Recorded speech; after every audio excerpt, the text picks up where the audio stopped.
Shalom, haleluya. Tema firman Tuhan, aneh ya, bukan dimarahi tetapi disayangi. Sebelum saya masuk dalam penjelasan tentang firman Tuhan ini, saya mengucapkan terima kasih banyak kepada semua pemirsa sekalian, subscriber channel YouTube Pastor Fanny Christine yang selalu setia mendukung siaran pemberitaan firman. Doa kami, Tuhan Yesus memberkati berlimpah-limpah. Saudara yang dikasih Tuhan, cerita ini memang terjadi dalam Alkitab. Di dalam kitab Lukas 15 ayat 18 mulai di sana sampai ayat yang ke-20. Satu cerita tentang perumpamaan yang disampaikan oleh Tuhan Yesus sendiri yang dicatat di dalam Alkitab. Bahwa ada dua orang anak, yang seorang anak yang sulung, yang seorang lagi anak yang bungsu. Saudaraku, singkat cerita, anak yang bungsu ini dia berfoya-foya, dia menghabiskan harta orang tuanya, harta dari bapaknya. Dia menuntut kepada bapaknya, "Bapak, berikanlah harta yang menjadi bagianku." Setelah bapaknya memberikan kepada anak bungsu ini, dia pergi. Ini perumpamaan saudaraku yang dicatat oleh firman Tuhan. Dia pergi, dia meninggalkan bapaknya. Dia bersantai-santai, dia bersenang-senang, dia berfoya-foya, menghabiskan harta kekayaan yang bapaknya berikan kepadanya. Tetapi apa yang terjadi saudaraku, di tengah-tengah yang saya namakan pelariannya, dia menemukan yang namanya kesulitan yang amat sulit dalam hidupnya. Ketika harta benda yang dia miliki itu habis, karena dia sudah sia-siakan, karena dia sudah foya-foyakan harta kekayaannya, habislah harta kekayaannya itu. Dan apa yang terjadi? Ketika harta kekayaannya habis, dia mengalami kesulitan, kesukaran yang amat terjepit di dalam hidupnya. Sampai-sampai untuk makan pun Alkitab mencatat dia sangat susah sekali. Mau makan seperti makanan yang dia nikmati waktu dia berada bersama-sama dengan bapaknya itu, dia tidak pernah alami lagi. Ketika dia sudah menghabiskan harta dan kekayaan yang besar yang dia sudah minta kepada bapaknya. Tetapi saudaraku, ini yang luar biasa yang Tuhan Yesus mau gambarkan pribadinya itu sebenarnya seperti apa. Kita harus mengenal lebih dalam pribadi Yesus Kristus yang kita sembah itu.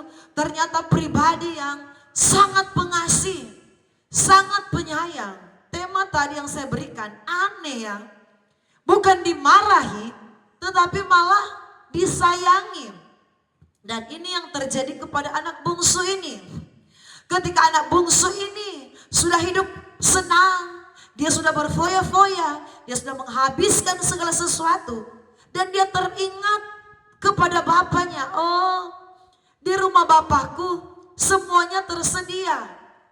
Bahkan orang-orang upahan dari papaku, dari bapakku semuanya terjamin. Tidak seperti dengan kehidupan saya ini. Saya melarat, saya dalam keadaan kemiskinan dan kekurangan." Dia teringat kepada kehidupan yang diberkati, kepada kehidupan yang enak, kepada kehidupan yang baik bersama bapaknya. Dan dia, saudaraku, di tengah-tengah keadaan yang namanya keterpurukan, tengah-tengah keadaan yang namanya terjepit dengan keadaan yang dia buat-buat sendiri, atau artinya akibat dari kesalahannya sendiri. Di situ dia merasakan yang namanya, atau di situ saudaraku terjadi yang namanya penyesalan di dalam hatinya. Saudaraku, mari kita akan melihat ayat Alkitab. Lukas 15 ayat 18. Ayat 18 saya baca. Perumpamaan tentang anak yang hilang, ayat 18. "Aku akan bangkit dan pergi kepada bapakku dan berkata, 'Bapa, aku telah berdosa terhadap sorga dan terhadap Bapa.'" Saudaraku, di sini ada satu penyesalan yang timbul di hati dari anak bungsu ini. Dia berkata, dia menyesal, dia akan bangkit, dia kepada papanya dengan satu kata-kata penyesalan. Dan bukan hanya kata-kata penyesalan, tetapi ada pertobatan dari seorang anak bungsu ini.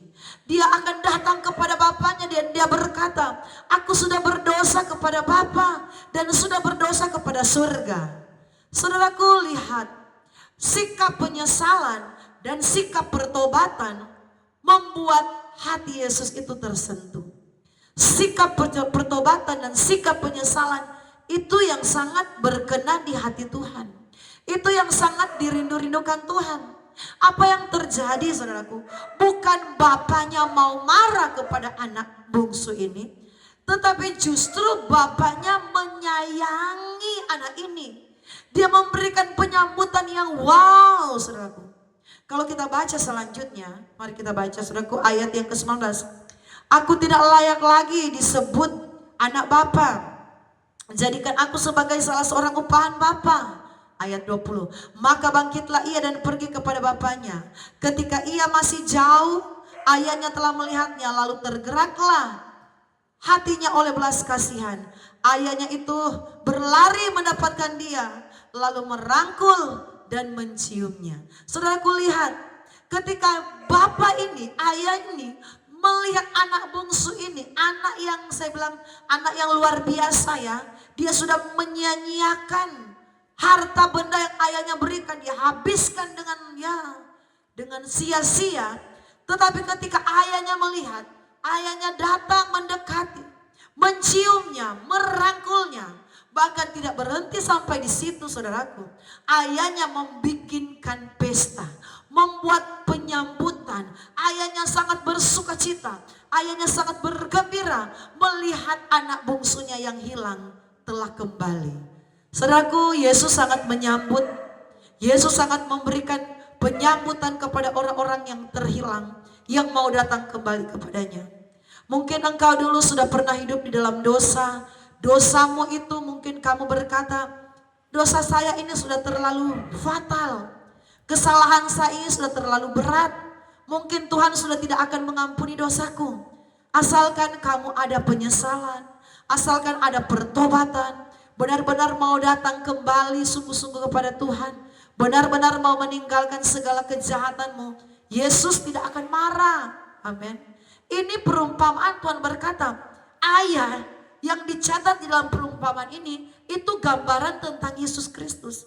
Bukannya Tuhan mau marah, bukannya Bapak ini mau marah kepada anak-anaknya, tetapi dia merangkulnya, dia menciumnya, dia membuatkan pesta. Jadi Tuhan sangat, saudaraku, menyambut kedatangan orang-orang yang berdosa yang mau hidup di dalam pertobatan. Hari ini masih kesempatan terbuka lebar.